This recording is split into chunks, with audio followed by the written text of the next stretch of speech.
the Safe Program podcast. We tell you how you can help people today. Today we're talking about restorative practice.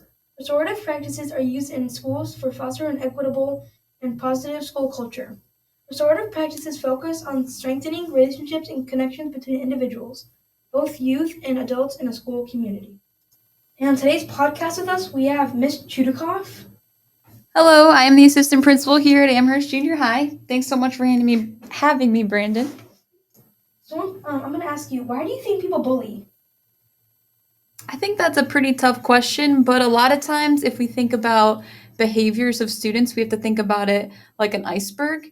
So a lot of times what people show is only what's on the top, and there's tons of stuff underneath, right? Yes. So these students are oftentimes struggling with themselves, and they have to figure out an outlet to get it out.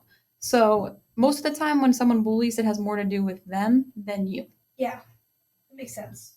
That's really good. But I saw a video about this one teacher was like, the hardest part of my job is about, so some kids hook up with a warm bed with people who like parents who make them food, like that will give them like 100 poker chips for that day. Some kids have to make their own breakfast, don't have that good a bed, and they have like 20, 25 poker chips. But bad things like every day, like calling someone like, I don't like your shirt, or like take away a couple poker chips.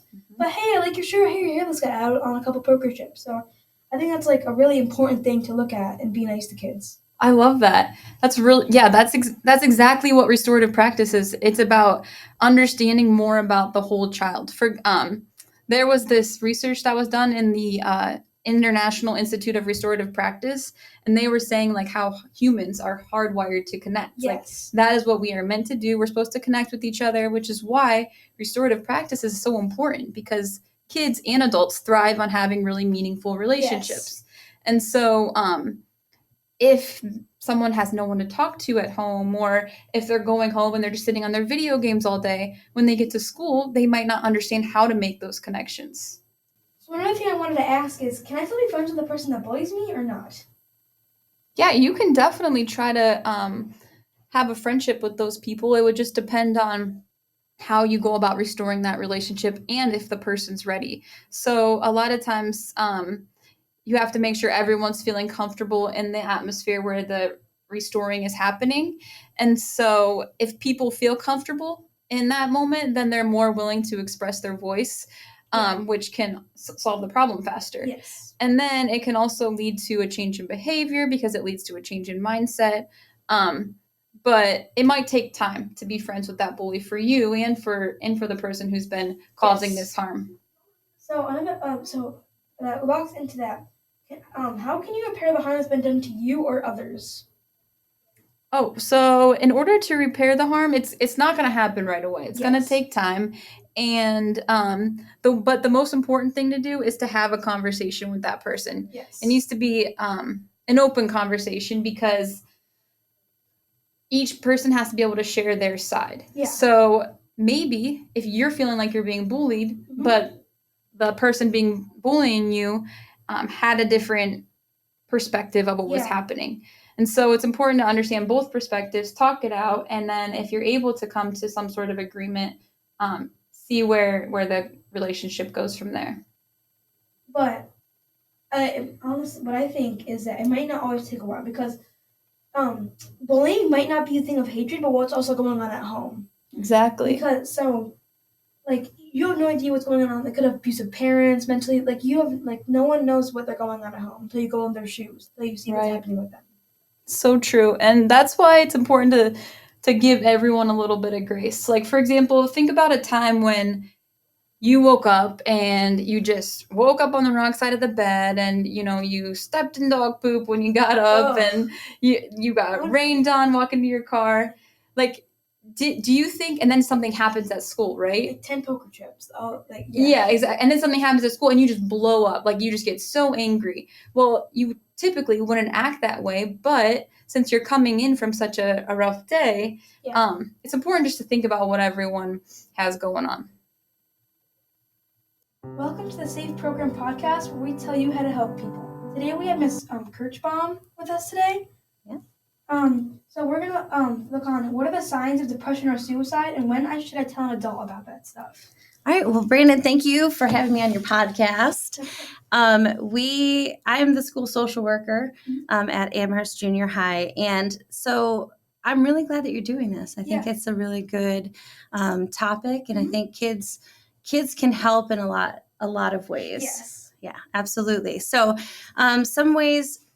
Well, first, let me just normalize this, right? So, like, a lot of kids are going to feel sad, angry, and moody, and it's not depression, right? So, like, those are pretty normal feelings. Kids go through them, adults go through them.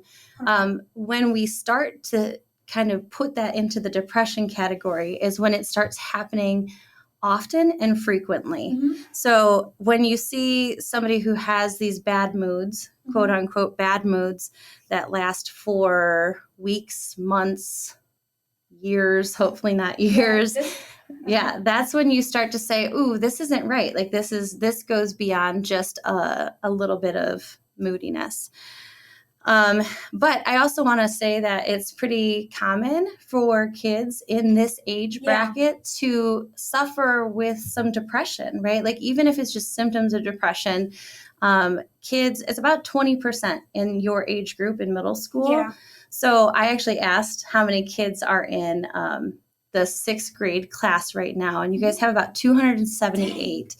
So 278, if that statistic's correct, then you have about 55 of your peers who are suffering with, that's so sad. Right, with symptoms of depression, and they might not even realize it. I don't think it's normalized enough either. I don't think there's enough. Right. Yeah, absolutely. Because sometimes people think that, oh, well, I'm just feeling kind of down. And they start making decisions that would otherwise say, like, maybe this is more than just down, right? So when should you worry?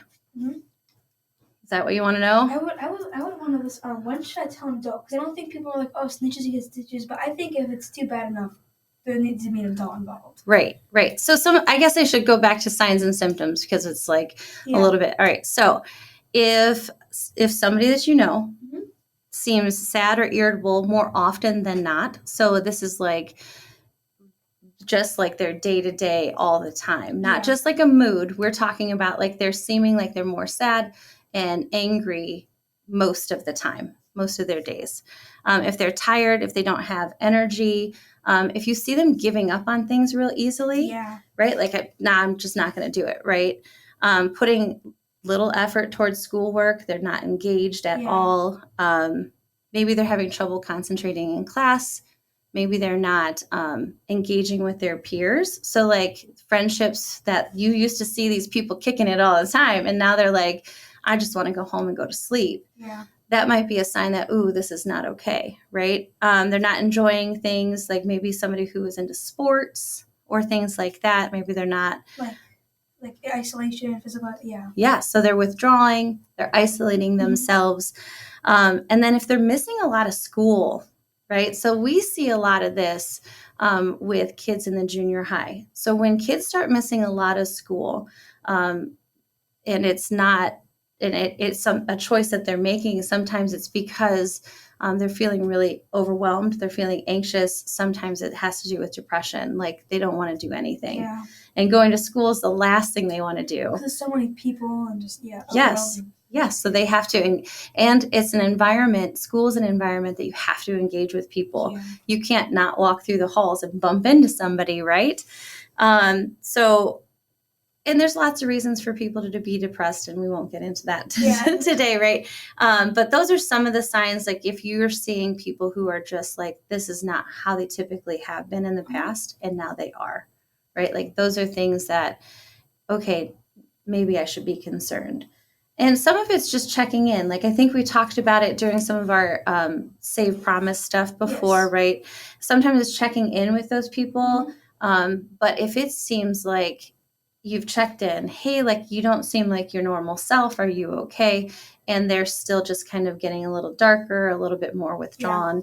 It's saying to the school counselor, it's saying to the assistant principal, it's saying to your parent, right? So sometimes people don't want to go down to the office, and that's okay. But if you have a trusted adult at home that you're like, hey, I'm kind of worried about this kid at school and I don't know what to do, right?